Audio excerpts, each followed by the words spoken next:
Welcome back to my channel. Sebelum nonton video ini, jangan lupa subscribe, like, dan nyalakan lonceng notifikasinya ya. Cerita dimulai. Di sebuah kafe kecil yang tersembunyi di sudut kota, Raka menggenggam secangkir kopi hitam yang mulai mendingin. Matanya terus memperhatikan Aurel yang duduk di depannya dengan ekspresi gelisah. Sejak mereka bertemu 3 tahun lalu, inilah percakapan terberat yang pernah mereka alami. Jadi, kamu serius? Mereka benar-benar gak setuju. Suara Raka bergetar, meski ia berusaha menutupi rasa kecewanya. Aurel mengangguk pelan, matanya berkaca-kaca, namun ia menahan air mata agar tidak jatuh.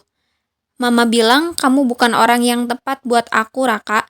Mereka pikir kamu gak cukup baik karena latar belakang keluarga kamu, jawab Aurel dengan suara yang nyaris berbisik.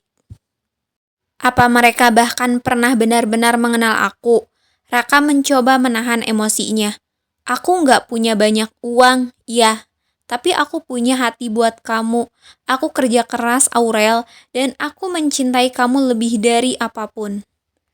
Aurel menundukkan kepala, merasa bersalah. Dia tahu Raka benar, tapi di sisi lain, tekanan keluarganya terlalu berat. Ayah dan ibunya adalah orang yang keras, tipe yang percaya bahwa pernikahan bukan hanya tentang cinta, tapi juga tentang status dan masa depan yang aman. Aku tahu, Raka, tapi Aurel menggigit bibirnya, berusaha menemukan kata-kata yang tepat. Mama dan papa sudah punya calon buat aku. Mereka bilang dia lebih cocok, dia punya bisnis besar di Jakarta. Keluarganya terpandang. Jadi, ini cuma soal uang dan nama besar. Itu yang mereka cari. Potong Raka, matanya menatap tajam. Aurel tidak menjawab, ia hanya mengangguk kecil, dan itu cukup untuk membuat hati Raka hancur. Sebulan kemudian, Aurel berdiri di pelaminan dengan gaun pengantin putih yang indah, menggandeng pria yang dipilih orang tuanya, Arga. Raka tidak hadir di pernikahan itu. Dia memilih pergi keluar kota, mencoba melupakan Aurel meski hatinya masih terluka. Di mata orang lain, pernikahan Aurel dan Arga tampak sempurna. Arga adalah sosok pria yang mapan, penuh wibawa, dan pandai mengambil hati orang tua Aurel. Tapi bagi Aurel, semuanya terasa hambar.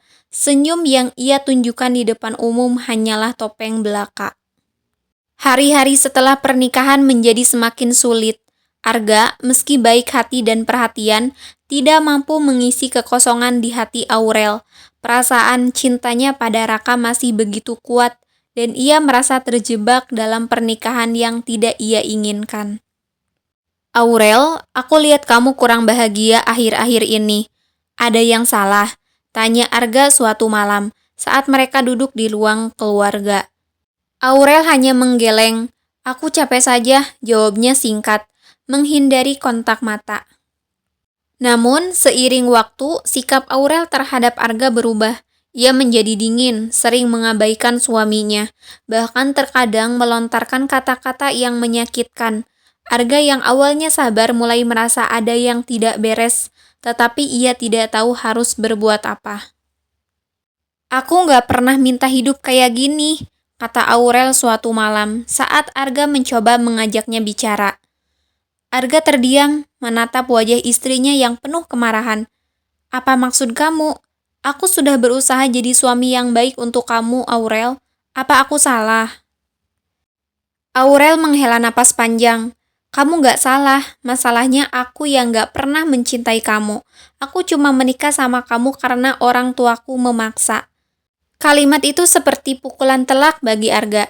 Ia tidak menyangka istrinya bisa mengatakan hal sekejam itu. Tapi di sisi lain, ia mulai memahami alasan di balik sikap dingin Aurel selama ini.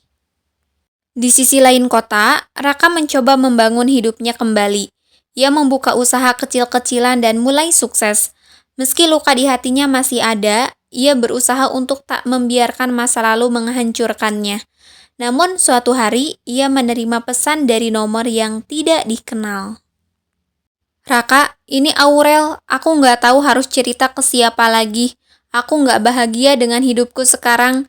Aku salah, Raka. Aku masih mencintai kamu. Pesan itu membuat dunia Raka terguncang. Ia tidak tahu apakah ia harus menjawab atau mengabaikannya. Hatinya masih menyimpan cinta untuk Aurel, tetapi ia juga tahu bahwa membalas pesan itu berarti membuka luka lama. Setelah berpikir panjang, Raka akhirnya memutuskan untuk tidak menjawab.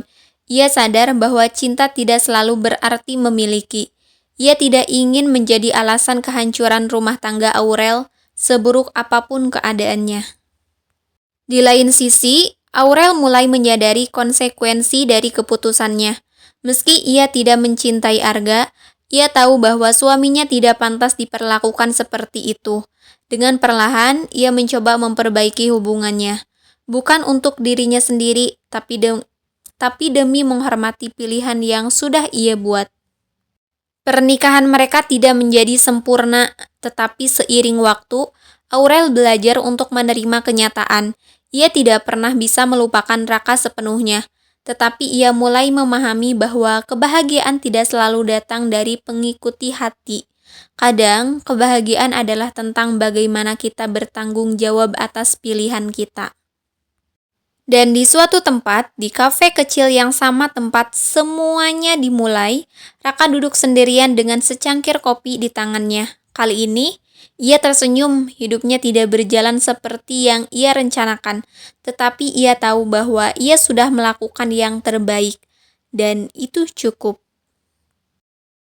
Terima kasih yang sudah nonton video aku. Bye-bye.